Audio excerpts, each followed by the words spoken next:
அரசியல் சாசனம் அவருக்கு வேலையை கொடுக்கல. அரசியல் சாசனம் கொடுத்த எந்த வேலையும் அவர் செய்யறதில்லை. அதாவது கமிஷன்ஸ் அண்ட் ஒமிஷன்ஸ்னு சொல்லுவாங்க. சட்டத்தில் எதெல்லாம் குற்றம்னு சொன்னால், செய்ய வேண்டிய வேலையை செய்யாமல் இருப்பது குற்றம், செய்யக்கூடாத வேலையை செய்வதும் குற்றம்.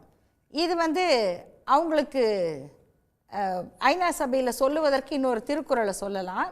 செய்யத்தக்க அல்ல செய்யக்கெடும், செய்யத்தக்க செய்யாமையானும் கெடும்.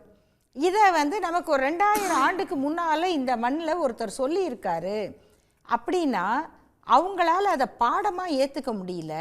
அதென்ன உங்களுக்கு அப்படி ஒரு தமிழ் பெருமை உங்கள் மொழியில் மட்டும்தான் இருக்குதா அப்படின்னு சின்ன பிள்ளைங்க பேசுகிற மனநிலையில் ஒரு ஆளுநராக பொறுப்பேற்ற ஒருத்தர் பேசுகிறதுங்கிறது மிக மிக கண்டிக்கத்தக்க ஒன்று.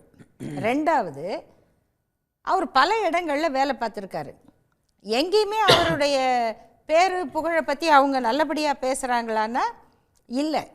அந்த மக்களுடைய வெறுப்பை வாங்கி தான் அவர் வெளியில் வந்ததாக நம்ம இதுக்கு முன்னால் அவர் பணியாற்றிய மாநிலங்கள்லேயும் அப்படி தான் இருக்குது பேச்சு.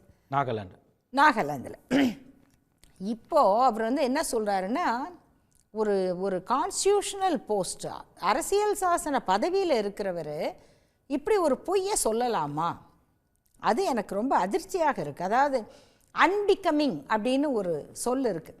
ஒருத்தருடைய இருக்க வேண்டிய இடத்துல இருந்து தரம் தாழ்ந்து போகிறது. அந்த அன்பிகமிங் அப்படிங்கிறதுக்கான எடுத்துக்காட்டு என்னன்னா திரு ஆர் என் ரவி அவர்களுடைய அந்த குற்றச்சாட்டு.